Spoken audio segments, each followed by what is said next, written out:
ช่องระฆังทองสวัสดีค่ะคลิปนี้มาดูแนวทางมัดรวมฮานอยของเจนุกบารมีมหาเฮงนะคะ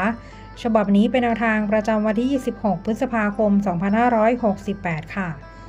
แนวทางมัดรวมฮานอยวันนี้นะคะเจให้เด่นที่ 6 ฟันที่ 6 ค่ะ 60 61 62 69 63 64 ชุด 3 ตัว 5 6 8 แนวทางโดยเจนุกบารมีมหาเฮงค่ะแนวทางมีเข้ามีหลุดนะคะถ้าใครเห็นเลขแล้วชอบค่อยตามแต่ถ้าไม่ชอบปล่อยผ่านก่อนได้เลยค่ะ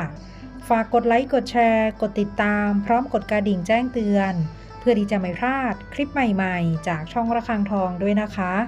ขอบพระคุณทุกท่านที่เข้ามารับชมค่ะ